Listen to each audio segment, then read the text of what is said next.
আচ্ছা, আমরা এখন একটা ওভারভিউ দেখি যে কিভাবে আমরা মার্চেন্ট সেন্টারটা সমস্যা আছে কি না বুঝবো, বা কিভাবে ক্লায়েন্টের সাথে মূলত আমরা মানে এই ক্লায়েন্ট যখন আমাদের ওয়েবসাইটটা দিবে বা কিভাবে আমরা ক্লায়েন্টের কাছে কি চাবো। আমি একটা আপনাদের চ্যাটিং এর ভিডিও দিব, কিন্তু এটা দেখেন আগে। চ্যাটিং এর ভিডিও আমি আগেই দিছি, এই প্রথমেই দেখবেন যে চ্যাটিং এর ভিডিওটা।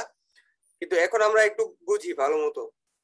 প্রথমে বায়ারের কাছে আপনি অবশ্যই একটা ওয়েবসাইট চাবেন, ওয়েবসাইটের লিংক। কারণ যে ওয়েবসাইটটা মার্চেন্ট সেন্টারের সাথে কানেক্টেড, সেই ওয়েবসাইটের লিংকটা চাবেন। চাওয়ার পর আপনারা প্রথমেই ওয়েবসাইটে ঢুকবেন, ঢুকে একদম নিচের দিকে যাবেন। যেমন আমি বললাম ফুটার, নিচের অংশটুকে বলা হয় ফুটার। আমি আবার বলে দিই, সেই ফুটারে গিয়ে দেখবেন যে পেমেন্টের অপশনগুলো আছে কিনা।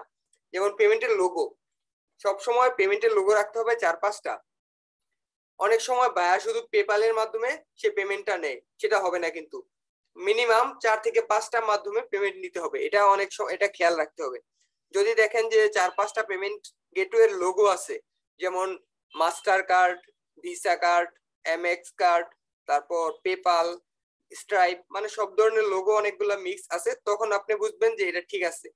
যদি না থাকে বায়ারকে জিজ্ঞেস করবেন যে আপনি চেক আউটের জন্য কাস্টমার থেকে কিভাবে পেমেন্ট নেন। সে যদি বলে পেপাল, আপনি বলবেন যে না, পেপাল দিয়ে শুধু হবে না, আপনাকে স্ট্রাইপ বা টু চেক আউট ইউজ করতে হবে। টু চেক আউট আর স্ট্রাইপ হলো একটা পেমেন্ট গেটওয়ে, যেটার মাধ্যমে ক্লায়েন্ট সেই লোগোগুলো অ্যাড করতে পারবে এবং সে অন্যান্য কার্ড দিয়ে এই পেমেন্টগুলো কাস্টমার থেকে নিতে পারবে।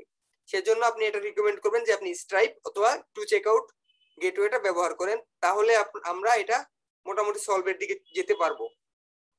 যদি সে বলে যে সম্ভব না, এটা শুধু পেপাল আছে তার কাছে, তাহলে এটা সলভ হবে না।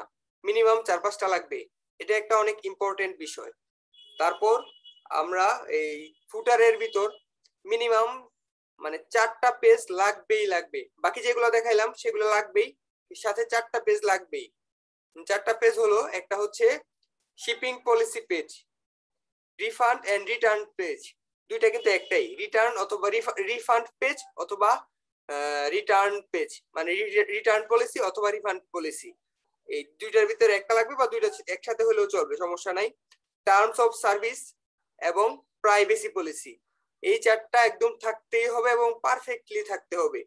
এটা ছাড়া হবেই না, এই 4টা পেজ একদম থাকতেই হবে, মাস্ট। এটা আপনারা খেয়াল রাখবেন। আর সাথে আমি যে পেজগুলো দেখাইলাম সেগুলোও রাখবেন। যদি আপনি চান যে সুন্দরভাবে কাজটা করতে, আমি যে পেজগুলো দেখাইলাম সেই পেজগুলোও রাখতে চেষ্টা করবেন। ক্লায়েন্টকে বলবেন যে এই পেজগুলো লাগবে আমার, তুমি এই পেজগুলো আমাকে দাও, এই তোমার ওয়েবসাইটে অ্যাড করো। তখন আপনি এটা সলভের দিকে মানে সামনে আগাতে পারবেন। আর আপনার যেই কার্ড বাটন, মানে কার্ড বাটনের নিচে কিছু লোগো রাখবেন। এটা খুব বেশি একটা ইম্পর্টেন্ট না, তবে রাখাটা অনেক ভালো, রিকমেন্ডেড। গুগল থেকে এটা রিকমেন্ড করছে, এটা রাখা অবশ্যই ভালো, রাখবেন। যেমন মানুষ কোনো কিছু কিনতে গেলে অ্যাড টু কার্টে চলে যায়, অ্যাড টু কার্টের নিচে দেখবেন কিছু লোগো রাখা যায়, লোগোর অপশন, মানে লোগো। যেমন পেমেন্ট গেটের লোগোগুলো আমরা আমাদের ফুটারের একদম নিচে, সেই লোগোগুলো আপনার ওই অ্যাড টু কার্টের নিচেও রাখতে পারবেন। সেটা ইম্পর্টেন্ট এবং রাখাটা জরুরি।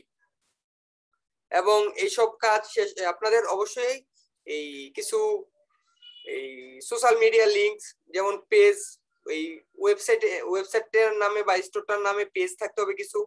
টুইটার, ফেসবুক, ইনস্টাগ্রাম, লিঙ্কডইন, এই টাইপের কিছু পেজ সেখানে লিংক করা থাকবে ফুটারে। শুধু লিংক শেয়ার করে দিলে হবে না, এই বায়ারকে বললেই হবে যে আপনার কিছু পেজ ক্রিয়েট করেন এবং ফুটারের ভিতর অ্যাড করেন, সে করে দিবে। এটা আপনার মূলত বায়ারকে বলতে হবে। এগুলো মূলত মনে রাখবেন। আর আমি যেগুলো বললাম ভিডিওতে, আমি স্পেসিফিক ভাবে একটা একটা করে বলছি, আপনারা সেই ভিডিওগুলো তো দেখছেনই।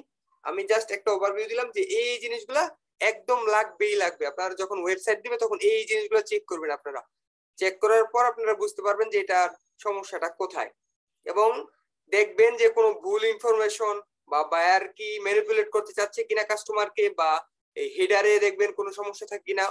ওয়েবসাইটের একদম উপরের সাইডটাকে বলা হয় হেডার, একদম উপরে টপে যেই মানে লাইনটা থাকে বা লেখাটা থাকে এগুলোকে বলা হয় হেডার। এগুলো অবশ্যই খেয়াল রাখবেন আপনারা। তারপর চলে যাবেন মার্চেন্ট সেন্টারে। মার্চেন্ট সেন্টারে যেই জিনিসগুলো দেখাইলাম আপনারা এই সেটিংসে যাওয়ার পর শিপিং এন্ড রিটার্ন এটা অবশ্যই সেট করতে হবে। শিপিং এন্ড রিটার্ন দুইটাই সেট করতে হবে, মাস্ট। তারপর বিজনেস ইনফরমেশনে গিয়ে যেই ইনফরমেশন গুলা, ফোন নাম্বার, ওয়েবসাইট লিংক, তারপর এই কন্টাক্ট পেজের link, business email, phone number, physical address, সবকিছু ওয়েবসাইটের সাথে মিল রেখে আপনারা এই ওইখানে লিখবেন বা মিলানোর চেষ্টা করবেন। যদি সবকিছু ঠিকঠাক থাকে তারপরে যেগুলো দেখাইছি ভিডিওতে, শুধু আমার এই ওভারভিউতে বলতেছি না, ভিডিওতে যেগুলো দেখাইছি সব যদি ঠিক থাকে তাহলে আপনারা রিভিউ রিকোয়েস্টে দিবেন। রিভিউ রিকোয়েস্ট দেওয়ার পর এটা 12 ঘন্টা বা তার কিছু সময় বেশি নিতে পারে, এই গুগল এটা রিভিউ করবে, তারপর আপনার এটা অ্যাপ্রুভ হয়ে যাবে, অথবা গুগল আপনাকে বলবে যে এটা অ্যাপ্রুভ হয় নাই, তোমার আরো সমস্যা আছে, তুমি এগুলা ভালোভাবে আরো দেখো। তখন আপনারা কিভাবে আগাবেন সেটা বুঝতে পারবেন। এটা হচ্ছে মূলত ওভারভিউ, যেটা আপনার লাগবে। আর চেষ্টা করবেন রবিবারে রিভিউ রিকোয়েস্টটা না দিতে, কারণ রবিবার গুগলের অফ ডে থাকে, এটা আপনাদের অনেক সময় নিবে, মাঝে মাঝে 1 2 দিন 3 দিনও নিতে পারে।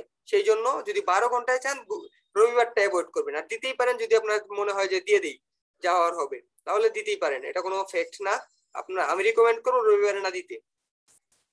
এতটুকুই ছিল মোটামুটি ওভারভিউ।